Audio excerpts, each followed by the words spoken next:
Come get to know your girl. There's a lot going on in her world. There's enough for you to get a view of everything that's Keda's Brew. From health, beauty, food, and crypto, these are the things you'll get to know. So come find the brew that's right for you. Then you'll know what to do. Come get to know your girl. There's a lot going on in her world. There's enough for you to get a view of everything that's Keda's Brew. Keda's Brew will change your perspective, give you food for thought in the right direction, show you things to move the scale and help you out with every detail. Change your perspective, give you food for thought in the right direction, show you things to move the scale and help you out with every detail. Come on, get to know your girl. Come on, get Come on, get to know your girl. There's a lot going on in her world. There's enough for you to get a view. It's everything that's Keda's Brew.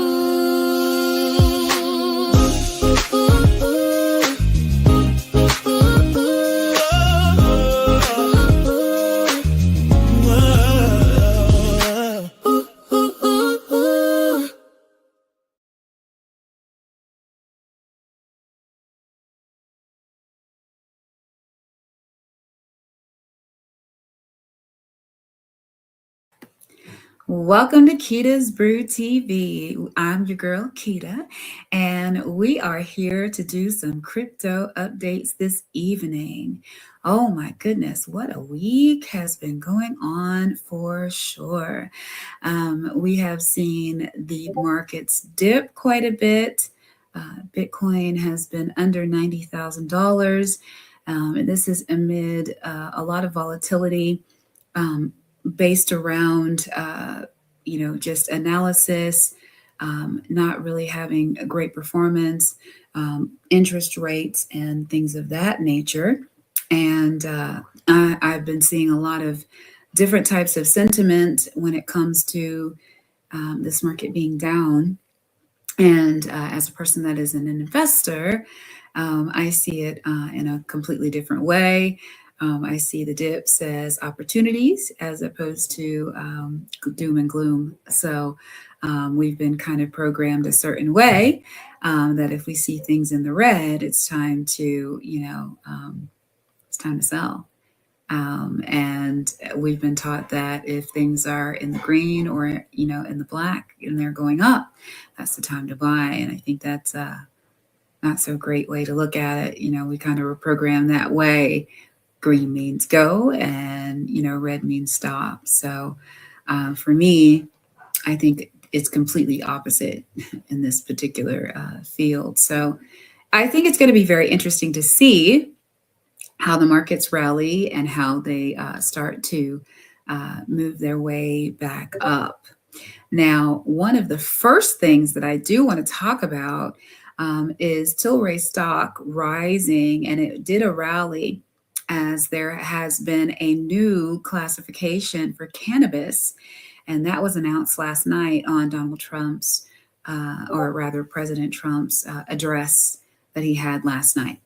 And so basically, Tilray Brands stock has surged amid growing anticipation of the U.S. cannabis reclassification, which could relax federal restrictions and spur industry expansion. And this rally ties into crypto through potential tokenized cannabis assets and blockchain-based supply chains, drawing investor interest in hybrid sectors. However, uncertainties like delayed regulations, market competition, and economic factors pose ongoing risks, tempering the optimism. Now, here's the thing. Here in the country, you see, a couple of different thought processes when it comes to any type of cannabis products. In New York, it's completely legal to have weed. It's completely legal to have cannabis. When I was there back a couple months ago, I literally was walking down the street and got whiffs of just dank weed coming at me as I'm walking down the street, and this was very different. I lived in New York for quite a long time, and this was not something that was, I mean, you smelled it off of people, but you didn't see people smoking or even vaping or anything like that. And it's everywhere. Here in Texas, however, it's a completely different ball game. Um, Weed itself or cannabis itself is illegal in Texas, and those that have a medicinal card can purchase, cannabis elsewhere. Like they can go up to Oklahoma or, to another state that does, have legalized, cannabis, and they can purchase it there at dispensaries, and then bring it back, into the state if they have, a medicinal cannabis card. You have to have certain health reasons and health factors that would give you that type of, freedom to be able to get that. Um, Now they do have derivative products that they are able to, sell here in Texas. And they are very legal. I think if there is THC in the actual product, it's a very minuscule amount, enough that it would not be illegal. And I do have to give a shout out to my girls, Miss World Be Free and Miss Tangela Thomas 30. It's great to have you both here for sure. So, the cannabis argument has been one that's been a hotbed topic for a very long time, because across the board there's a lot of people that are on board with cannabis, right? You got your kids. I mean, you got your people that used to smoke weed back in the day, okay? And today's weed is not yesterday's weed. I'm not sure if it's just the way that they've been marrying different strains and things of that nature to almost make like a super weed. I've smelled certain weed, I'm like, oh, what's that? So it really just depends on what your proclivities are when it comes to that. And for all intents and purposes, weed is just that. It's a plant. It's a plant. And it's something that can have a great effect on you, and medicinally, it can really kickstart hunger in a person that has failure to thrive. As a nurse, we did prescribe cannabis and give cannabis for certain patients that just refused to eat because they just didn't have any desire to eat. And cannabis was a way for them to be able to do that. And they were able to, consume meals and be able to keep it down and be satiated, by food, as opposed to not eating at all and wasting away. So there are some, as with anything, there's a yin and a yang. There's parts of it that are wonderful and great, as well as parts that are bad. But when it comes down to it, I think, we all should be able to make the choice. We should be able to make the choice. Cannabis is very different than going out and smoking crack cocaine and thinking that that's going to be good for you. Just saying. So key points for this is, the significant stock price increase, linked to the policy expectations, and then intersections with, cryptocurrencies and tokenization and real world assets. So we are starting to see a lot of projects that are associated with cannabis. There was the pause coin. There's, potheads, buzzies, all kinds of different things of that nature, that are associated with digital assets and cryptocurrencies, but also connected to cannabis. There's different products that are out here, that are sold with cannabis. They're edibles. People are infusing oils and using it to cook with. People are making drinks out of it, out of cannabis, and THC. And there are many different ways for someone to feel like, if they wanted to have a certain level of intoxication or, to get high, that they can do that. You know what I mean? And, it was interesting to me because I did end up visiting a dispensary while I was in New York. And the products, I was like, wow, that's different. They had all kinds of products inside of this particular store. And so that's the thing. If you don't get out of here right now. I just wanted to show you. I'm sorry. Every time. I swear, every time. So the market implications are this could funnel more capital into cannabis crypto crossovers, boosting real world assets in DeFi, but delays might trigger volatility across related tokens and stocks. So, for me, cannabis is one of those things that I think it's a great conversation to be had, especially when it comes to there being choice. Everyone has a choice, and when it comes to cannabis, you should be able to choose because it's not something that isn't a natural thing. You can find it, you can grow it in your backyard. You know what I mean? I'm not saying that it's the best thing in the world, but what I'm saying is people should be able to have a choice. And as grown folk, I think you should be able to have a choice.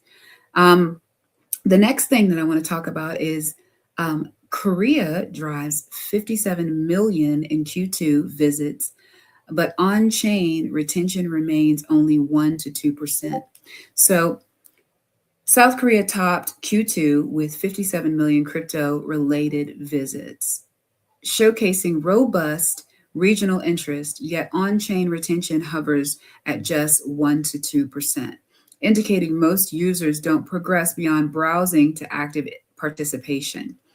This highlights challenges like poor UX, high entry barriers, or strict regulations stifling deeper engagement.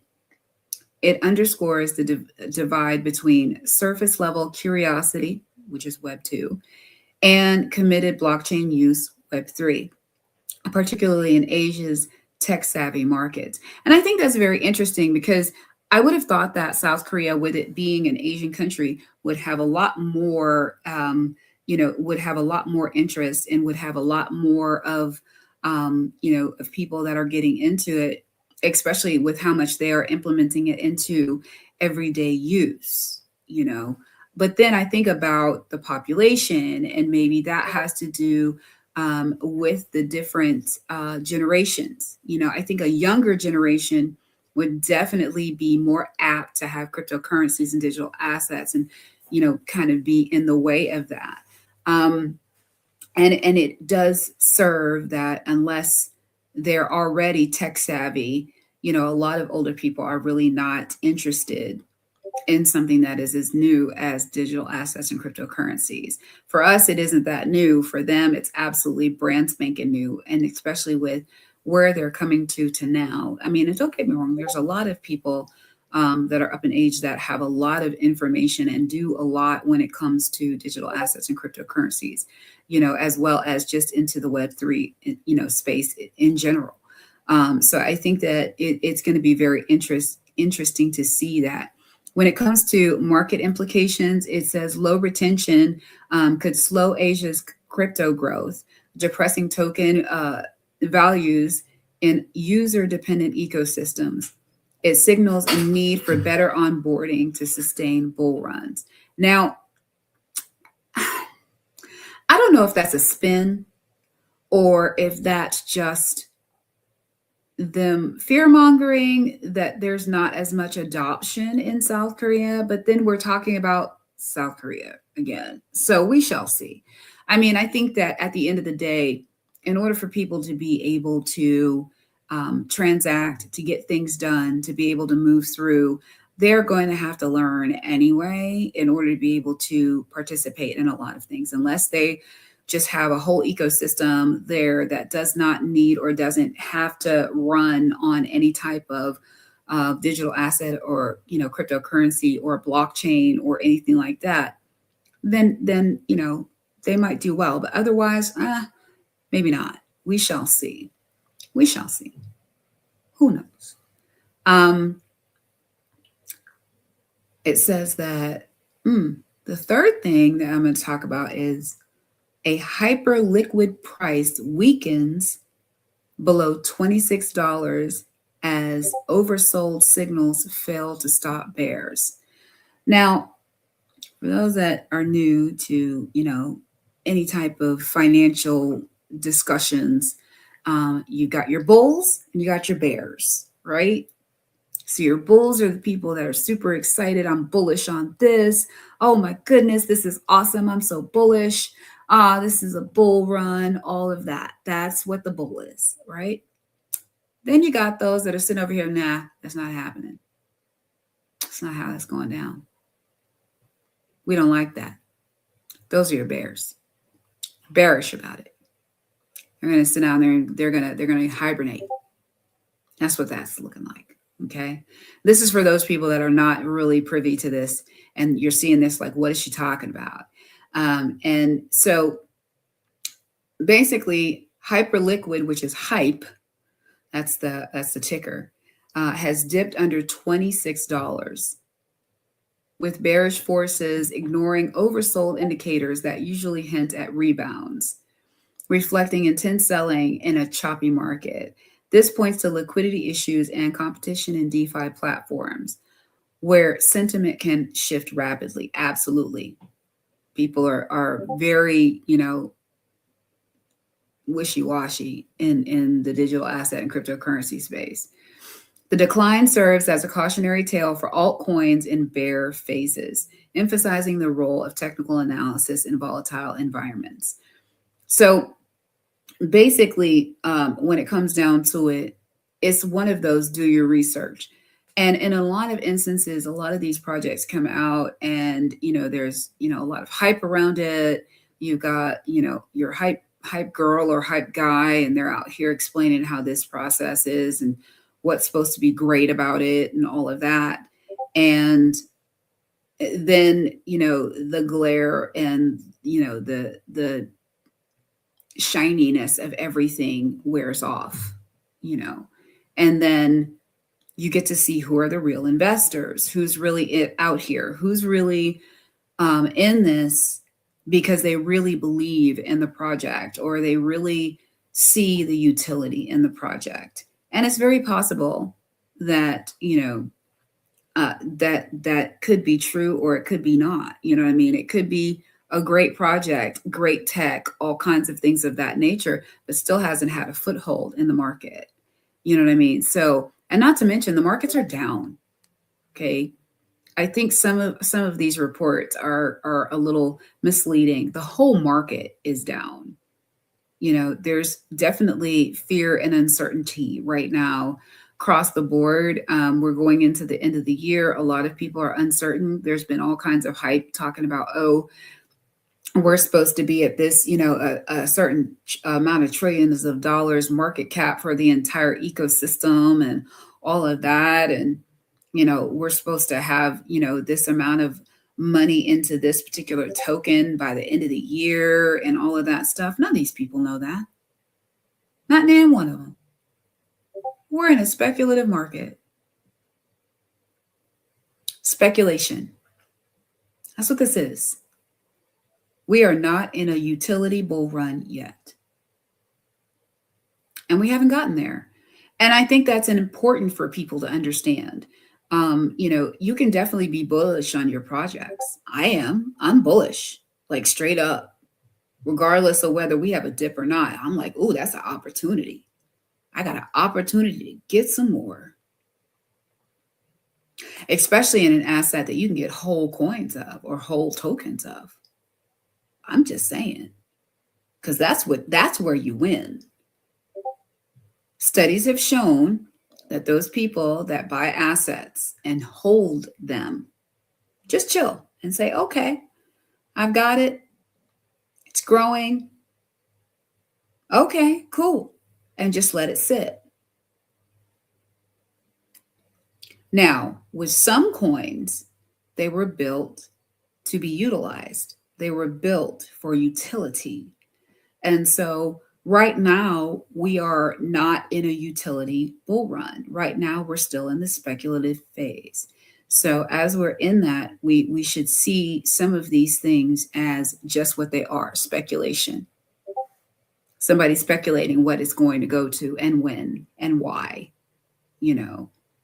As we've seen, the cryptocurrency and digital asset space does not run off of news, off of new things. If that's the case, we'd all be millionaires by now. I'm just saying. So it just really, depends. So for this, it says that the oversold conditions overlooked by the persistent bears, and then broader DeFi challenges amplifying the drop. So, you know, implications for the market says bear dominance might spill over to other DeFi tokens, eroding sector confidence and prompting liquidations. And that's possible. I mean, that is possible because, people that are in this space and are out here investing, they're very emotional. And the minute that they feel like something is dipping, they don't see it as a pendulum, that all they see it as is, oh, it's going down, and not seeing that anything that goes down must come up. It's not going to stay down, you know what I mean, unless it's a rug pull. If it's a rug pull, it very well may stay down, you know what I mean, and that's a whole nother conversation. But just because it's a regular market swing does not necessarily mean that it's going to continue to stay down. So that's kind of the thing for that. In keeping with the same sentiment, this here talks about H bar, and it's one of my faves. I love H bar. And it says that H bar price targets a new yearly low with bearish momentum continuing. Now, I don't know about this. Okay. I think that all of these sentiments are very contingent upon the fact that the market is low right now. Earlier today, I was in Stone's Coffee and Crypto show, and Thursdays are the days that H bar will come in and kind of cross pollinate and communicate with each other. And also get to know each other. And I think that it's amazing when projects and ecosystems that are separate, projects come together. I think it's awesome because this is an ecosystem and they're not going to be run by one specific token or one specific project. Each one does its own thing. Hedera Hashgraph is a completely different animal than XRP, XLM, XDC, Solana. It's very different. Okay, has a whole different system. It's not even like a normal blockchain, and because of that, for us over on we know about H bar because a lot of us that are in like the XRPL are also into, H bar, but the actual Web3 community is very robust within the H bar community. I mean, very robust. They have NFTs and they have different tokens that are built, and they have, different games and gaming communities, all kinds of different things. And I'm almost certain that they also have, like live streaming and things of that nature, as well as like gaming, and I mean across the board, just the same way as XRP does, same way.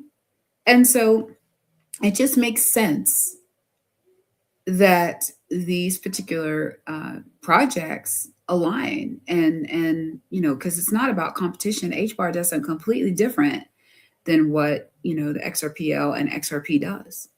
Actually, they work in tandem to me.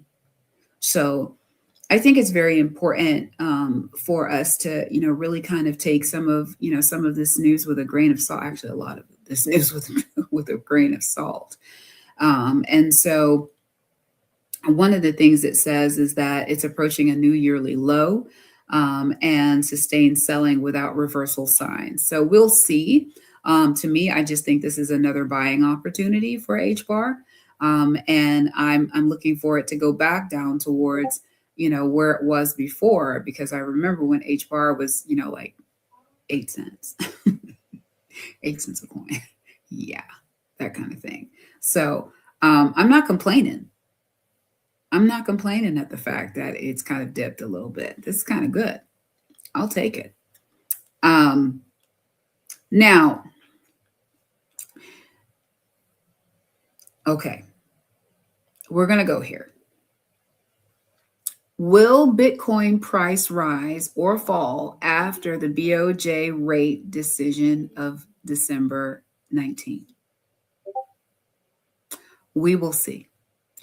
It says the Bank of Japan rate decision tomorrow, December 19th, could sway Bitcoin's path, with dovish moves potentially lifting prices via the yen inflows or hawkish ones sparking declines. Past events show how Asian monetary policies influence global crypto liquidity, especially in derivatives markets. And I think that's important for those of us that are in the XRP community. We do know that the end goal for Ripple and XRP are derivatives. So I think it's really important to kind of at least know how that's moving, how derivatives will move the market. And it says this highlights Bitcoin's sensitivity to macroeconomic cues beyond US Fed actions. So I think it's going to be very interesting to see what happens with the Bank of Japan. And this is alerting me to be very cognizant of what that conversation will look like tomorrow, and how that might affect the market. I don't like to really think that news really affects the market as much, especially not in the cryptocurrency and digital asset space. Now, it may definitely affect stock markets, and in turn then affect the cryptocurrency and digital asset space. We'll see. We shall see. It says a positive outcome might push BTC towards 100,000 because it has dipped below $100,000, while negative could reinforce sub $90,000 consolidation, impacting global positioning. And that is very true. Bitcoin has soared up to $120,000 per coin at one point, and now is currently under 90,000. So, I know that, to some people that's that conversation is something that they wouldn't even normally have anyway, about something that costs $120,000 a coin, or even $90,000 a coin. So I think that it is a very interesting thing to discuss, because at the end of the day, Bitcoin is a store of value, and in some ways legitimizes the entire ecosystem, regardless of whether or not it's utilized on a daily basis for transactions or not. It is considered to be a store of value. So I think it's very important to understand that aspect of it, and we shall see, just what that looks like. It says, the next one says that Ethereum price loses $3,000 psychological support. So that means that Ethereum has gone under $3,000. Okay. Now, for those of you that are like, dang, is it $3,000? Not anymore. And not for nothing, I was around when I saw Ethereum go down below $1,000. And yeah, that was interesting. That was very interesting to see. It says that Ethereum has slipped below critical $3,000 mark, eroding psychological support and heightening fears of widespread selling capitulation. This break could activate stop loss orders. Very true. Exacerbating the fall in a corrective market phase. It ties into altcoin weaknesses, where ETH's role in DeFi and NFTs amplifies broader impacts. And that is true. There are people that have made NFTs on ETH. And when it comes down to pricing and being able to afford starting an NFT project or something like that, the price of the actual fees are important. And one of the sources of contention when it comes to Ethereum is are the actual fees that are associated with transacting with it.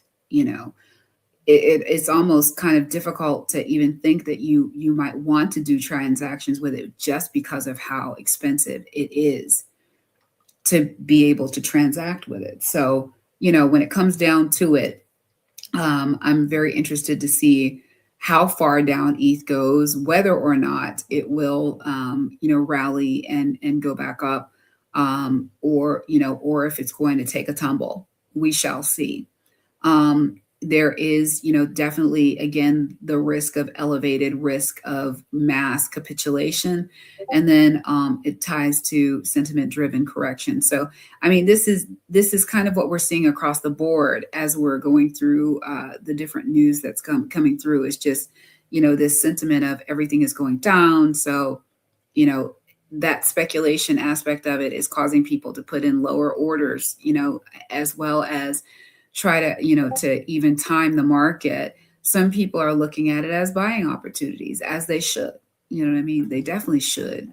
And so from that vantage point, I don't think that it's a negative thing. I think it's just a thing at this point.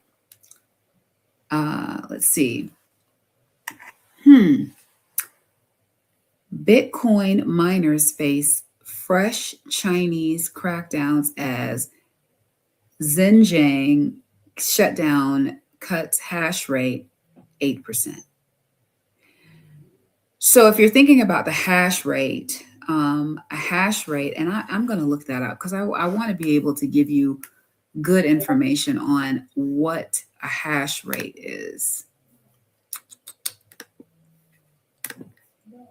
And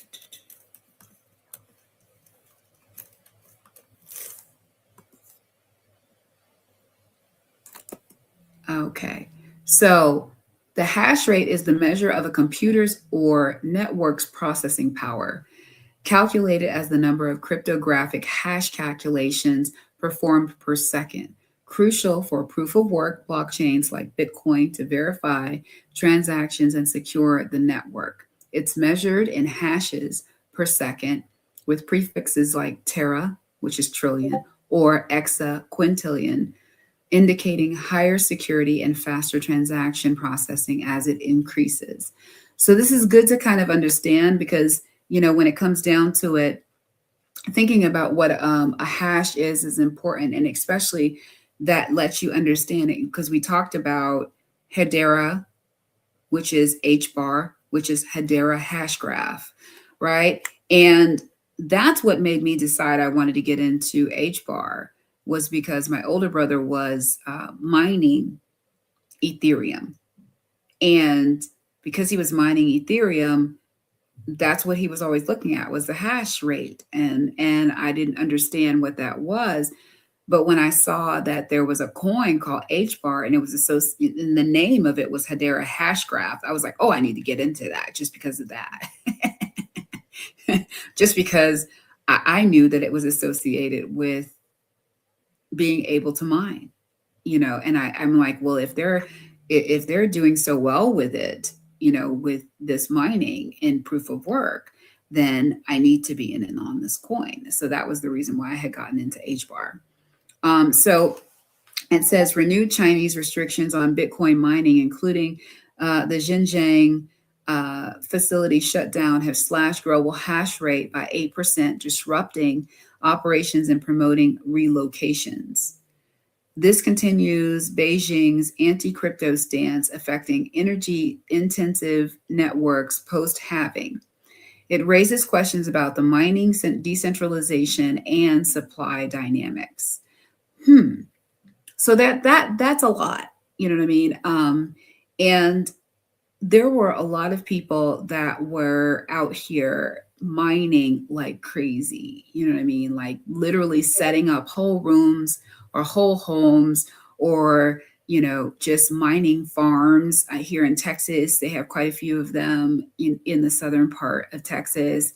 You see lots of mining compounds that are here, and that's all they do all day is mine for Bitcoin, mine for Ethereum, mine. That's what they're doing.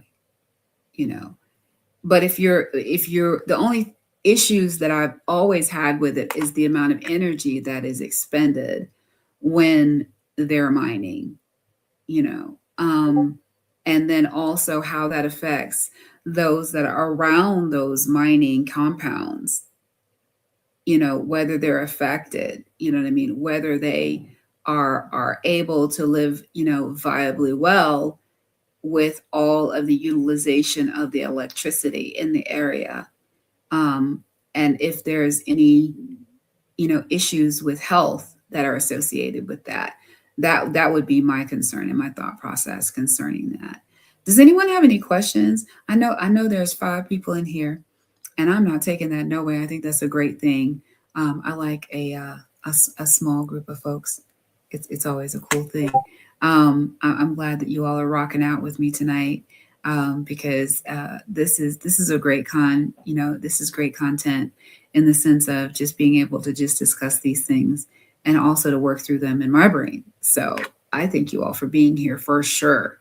Um, says Monero Bulls I 80% plus rally as 2-year parabolic trend nears all-time highs.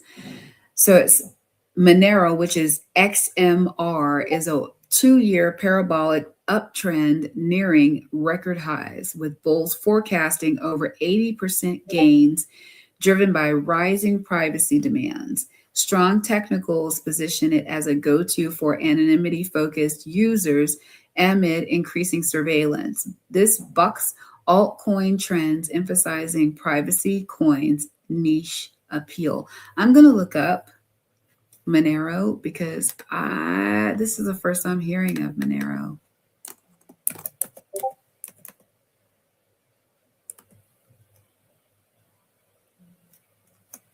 What is this? XMR.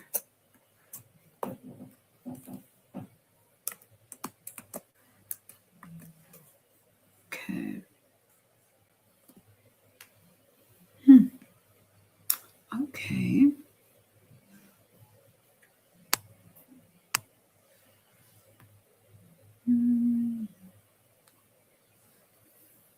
Okay. So let's see.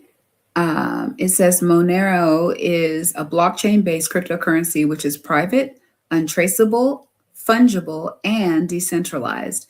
The protocol is open source and based on CryptoNote V2, version 2, a concept described in a 2013 white paper authored by Nicholas van Saberhagen. Developers used this concept to design Monero and deployed its mainnet in 2014. Currently, the price of Monero is $416.43 USD, and it is up 1.92%. At its high, it went up to 417, and this is on the day. So it went up to $417, and yeah, it went up to 417. And let me see, I'm going to go on the 5-day. Okay, so it started off at $410 and went up to $417. So yeah, that's just in the 5-day. In the month, it has dipped down to $335 as of November 22nd. And the high that I've seen is 436, and that's in 1 month. So that's a considerable amount in 1 month. I mean, I don't know about you, but that is pretty high. I see that Mr. Zam has joined the fray. Welcome to the show. We are glad to have you. So at this point, when it comes down to it, We are definitely in a very interesting space when it comes to Monero. And this is a good thing. Thank you for the code. I appreciate it, Mr. Sam. Huh. So when it comes down to it, this is very interesting to me. Like I said, I had never heard of Monero, and the fact that it is untraceable, fungible, and decentralized and private. So this is a privacy coin. Have any of you all heard of Monero before? I had never heard of it. Huh. Interesting. Very interesting. Okay. All right. And let's see.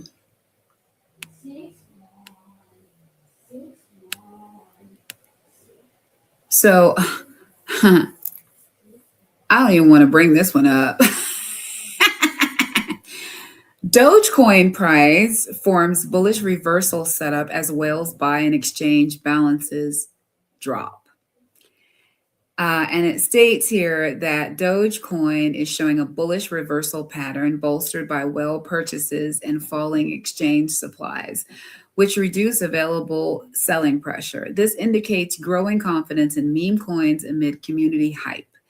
It contrasts what broader market dips. It contrasts with broader market dips, showcasing Doge's resilience through social momentum. Here's the thing, and this is interesting because there was a conversation that was had concerning this. Oh wait, I see some interesting things concerning Monero. Oh yes, it does say that Monero has been around for a while because it said the white paper was from 2013. So yes, it has been around for a while. And at 400 and when I looked at it, the price was $416 and change. So that means that it has gone through the ringer, it has gone up, all kinds of things of that nature. So I do see that. But I do think that it's interesting that I didn't know much about this particular coin, but again, it's a privacy coin, so we shall see.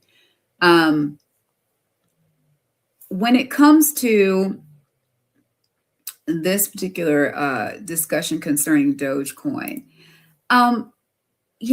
I've heard that people have said that when it comes to the XRPL, one of the things that makes the XRPL and XRP such a great token and ecosystem is the community, right? And the reason why the community is important is because what it does is it basically says that there's a intrinsic mimetic property to the XRP community and the XRPL. And that means that we hype it up and we believe the narrative. So because we believe the narratives, that there isn't any real, utility in XRP. I don't believe that. I know what I hold. I know what it does. I know why it's doing what it's doing. I know why it's positioned the way that it is, why, it was litigated against. I get it. I do. Now, am I out here to argue about it and try to convince everybody about it? Not so much. I know what I know, and I'm very straightforward in my thought processes. Do I believe that Ripple is a complete angel? Of course not. They're a business, and they're about their bottom line, just like every other business, and I can't be mad at that. And I think everybody associated is there for that end goal, right? Now, when it comes to situations like Dogecoin, I think that Dogecoin has had so many things in its pocket. You had Elon Musk, right? And he was going on Saturday Night Live and talking about Doge is best, and then he decides when he goes into his appointed kind of position in the government, They strategically name his sector the Doge agency. It's not lost on me. You just decided to, hey, we're going to use this and we're going to run with it regardless of what. So um at the end of the day, I just think it's just really good to have a clear head and just an even, way of looking at it. At the end of the day, if you're an investor and you're going to invest in something, do that. Invest in it. Don't use it like a casino. You know what I mean? Set it, forget it. When people purchase, or when people go into a 401k, stuff gets taken out of their check, it's sent to 401k. No one thinks about it. People aren't going to an exchange to see, what their, 401k looks like. They set it and they forget it. They feed into it, and if they let it sit long enough, it produces for them.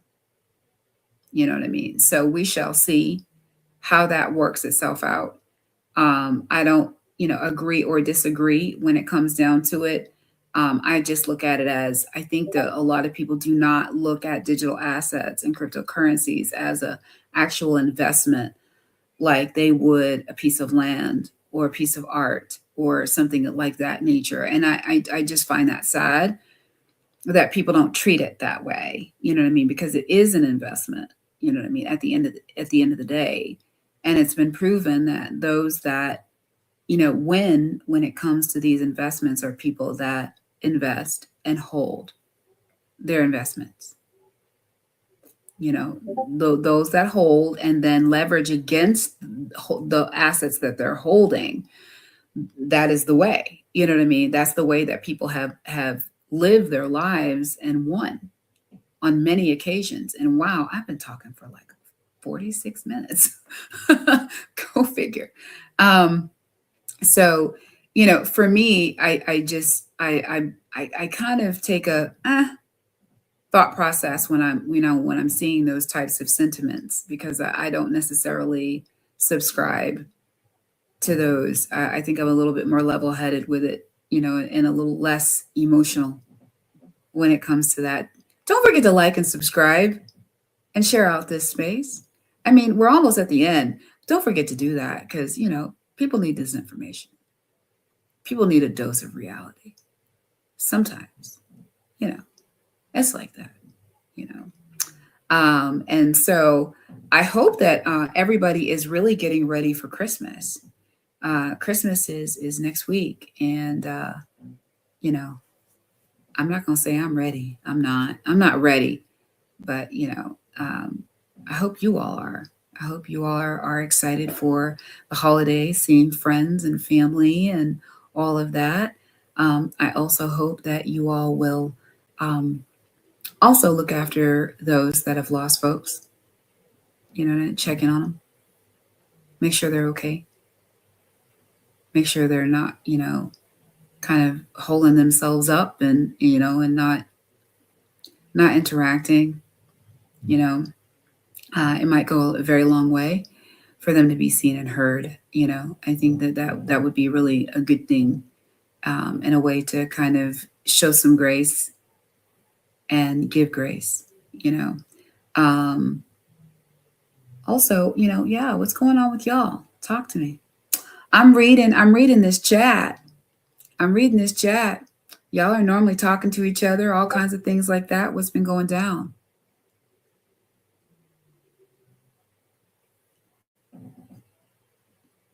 Y'all are listening to me all like this whole time. And this is a good thing though. Seriously, I'm really bullish on the first quarter of the year. You know, there were things that, happened this year. I mean, this year has just been a whirlwind, and I still am looking back at it. There's so many things that have happened this year. Are you half asleep in frog's pajamas? Wow, that's deep. Because we actually read Half Asleep in Frog's Pajamas on Tuesday night. And that's what's up for sure. And I appreciate the reference. Um, but this year has been very interesting. Lots has happened since the beginning of the year. Travel, IRL events, going to conferences, and meetups, and starting businesses, and you know um, starting shows like this one, and Digital Ladies Unscripted. I got to give a huge shout out to my girl, Miss World Be Free, that was in the audience. I'm not sure if she still is or not. But she's the progenitor of all of this with IMU TV and being able to stream. So I'm on here, so I can't necessarily watch myself on IMU TV. But if you do, you can see me on the big screen. Go for it. I'm not mad at it. It'd be a lot of fun to kind of see yourself that way. And it's kind of ill to actually see it. So when it comes down to it, I'm looking forward to what's coming in the next year. We're going to be having so many great things that are going to be happening. And when it comes down to it, if you're invested in this, get involved. There's so many different things that are happening in this ecosystem across the board. You can do so many different things on here. You can build businesses. You can have collaborations. You can, have projects across the board. We have people that are writing books in the ecosystem. You have collaborations like my own, with Keda's Brew and the Bearded Ape Society. You can have things like the Ugly Duck Society on Ethereum. You can also have things like Core Easy with the Core Easy lifestyle on Corium. There's so many different avenues for people to get into here. You have the TI project and the merch mob, you know what I mean, where you can actually make merch for your business and have a whole store that's associated with it. Then you have XRTT, Florida Man Landscaping, who now has a whole ecosystem that he's building out along with cloud service, that can rival AWS. And I mean, like, these things are happening now. These things are happening right this second. And it's amazing to be here in this time, in this, this arena, along with these people, and to be able to say, oh, yeah, I've had conversations with Jay. You know what I mean? I've had conversations with T.I. I've had conversations with Mr. Zam and Steak and Bake from TrueFi. I've had conversations with with Melissa from Dipito, along with being on, Digital Ladies Unscripted.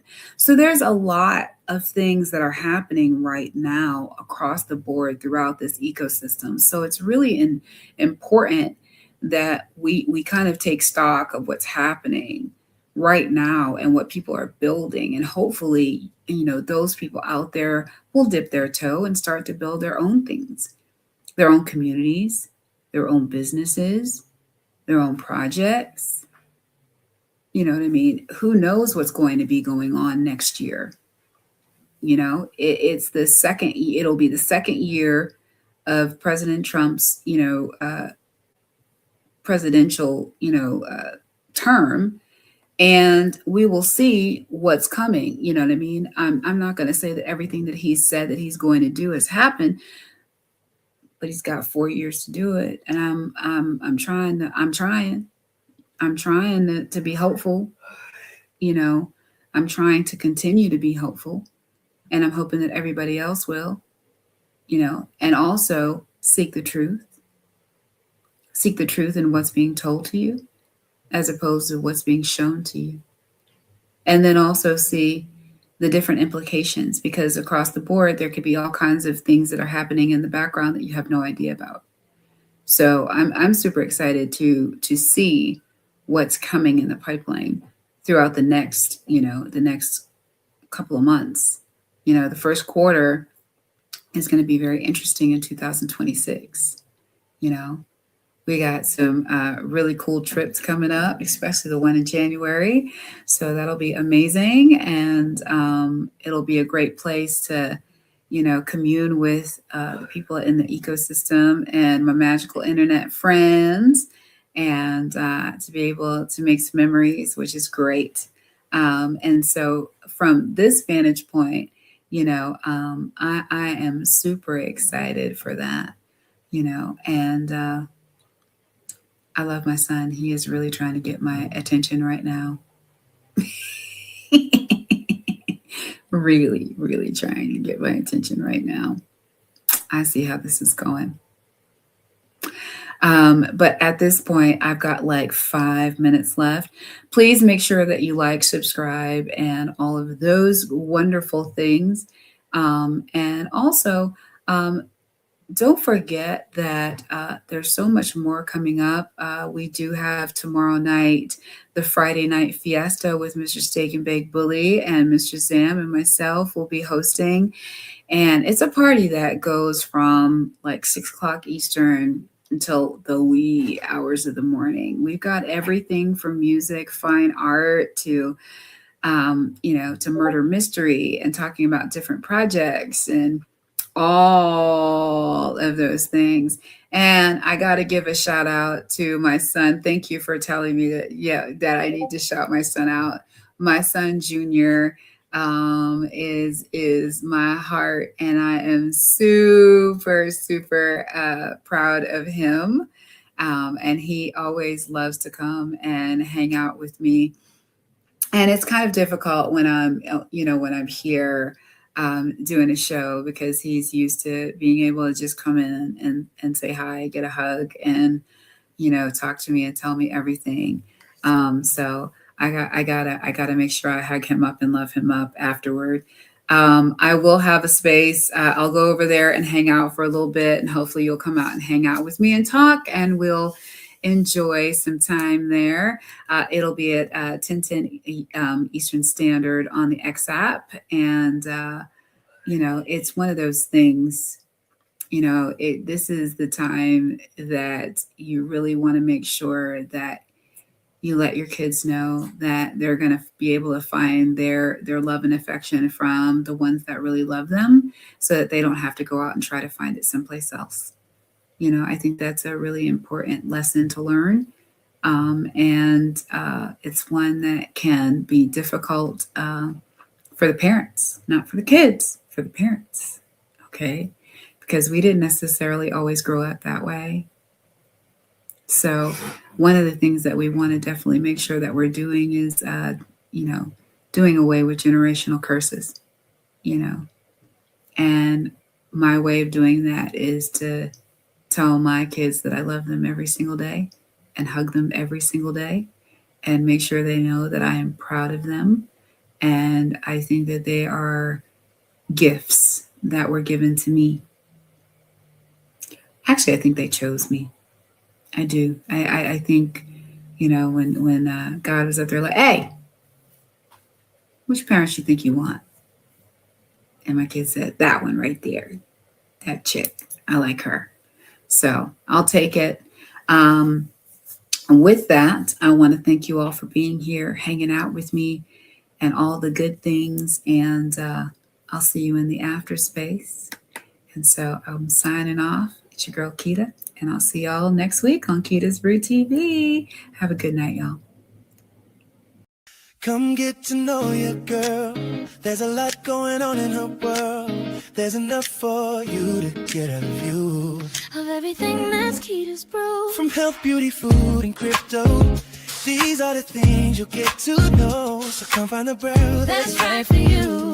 Then you'll know what to do. Come get to know your girl.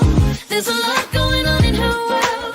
There's enough for you to get a view of everything that's Keda's Brew. Keda's Brew will change your perspective, To give you full